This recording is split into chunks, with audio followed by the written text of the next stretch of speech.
This is NDTV.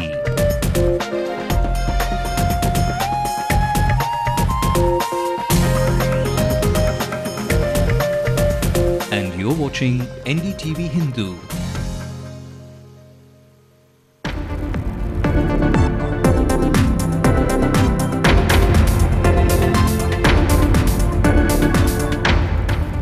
A special police team in Villupuram cracked the murder of a techie in 4 days. Although her father is behind bars, the techie's widow says her entire family has a hand in it. The only person is not my father. My mother, my entire family. Not only my family, my brother's friends, my mother's friends, everyone. After their performance in the elections, which made it the opposition party in the assembly, the DMDK is awarded the drum as a permanent symbol by the Election Commission. A law college student goes missing for the 5th day now. His bike and a cell phone that was his have been traced to Perambur, a case of homicide suspected. What's the hottest course this season at campuses across the city? Something old and something new have takers hoping for a good change.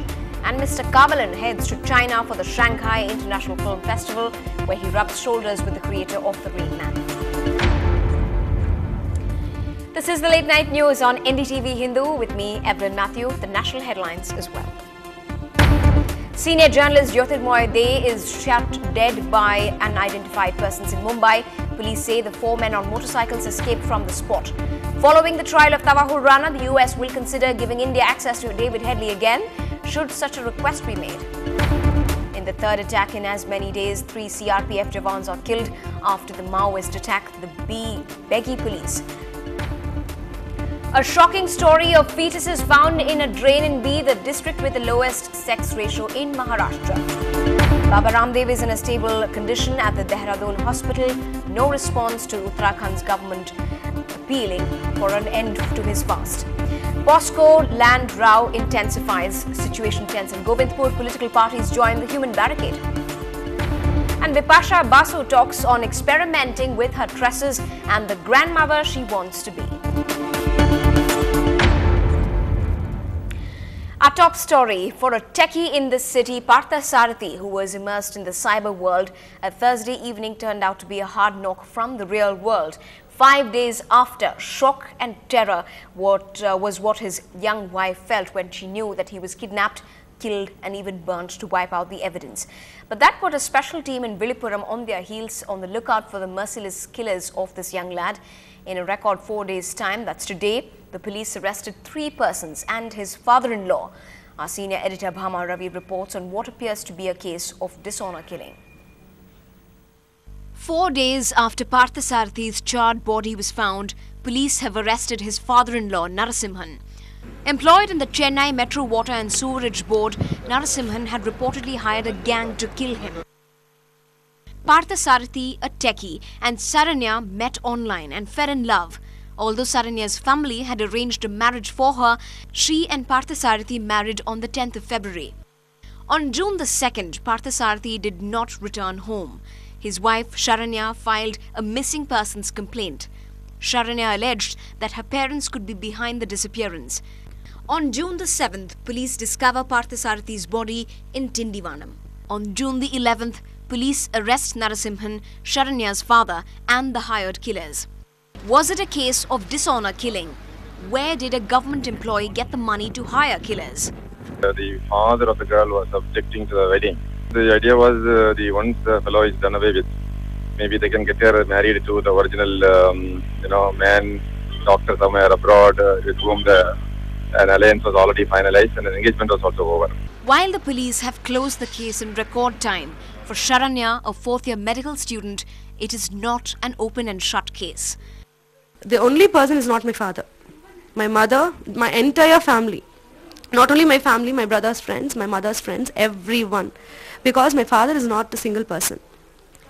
I really need the justice, because just now I heard the news that only my father has got arrested and all the 3 persons who did the murder. But what I'm telling is, my father is not the only person. If he is the only person, I just can't believe it. I'll just fight for the justice till my last breath. However, for the techie, it was a swift shutdown with no restart option. In Chennai with Bhama Ravi, Evelyn Matthew for NDTV Hindu. Moving on, a law college student from the city has been missing since Tuesday this week. After the missing complaint was lodged, a bike and a cell phone that belonged to him have now been retrieved near a lake in the ICF area near Perambur. The police have also been hoping to fish out the body itself from the lake, but as of now, a case of homicide has been suspected. On to some political news. Captain and his team of DMDK members were officially assigned a symbol for their party, which was the drum, recognizing the Vijaykanth-led DMDK as a state party following its performance in the recently concluded assembly polls. The Election Commission of India allotted the drum symbol as the permanent symbol for the party. Remember, the DMDK contested 41 seats and won from 29 seats in the elections gone by. Technically, any party requires to have at least 6% of the total votes polled and 2 legislators to qualify as a state party. This move by the Commission comes as these conditions have been fulfilled. And the Presidium Chairman of the DMDK, Panruti Ramachandran, gave us his first reactions to this development. Here's what he had to say. It is really a blessing. You see, we have been fighting for recognition from the year 2005. In fact, in the 2006 assembly elections, we got about 8.5 votes, but only 1 seat. Just because we lacked 1 more seat, we have been denied the recognition for the last 5 years, and we have filed case in the Supreme Court also that we must be given this symbol. Of course, the Supreme Court intervened on 2 or 3 occasions, particularly at the time of parliament elections and the by-elections and the recent assembly elections, assigning us the Morris's symbol as a uniform symbol, but we didn't get the status of a recognition party by that.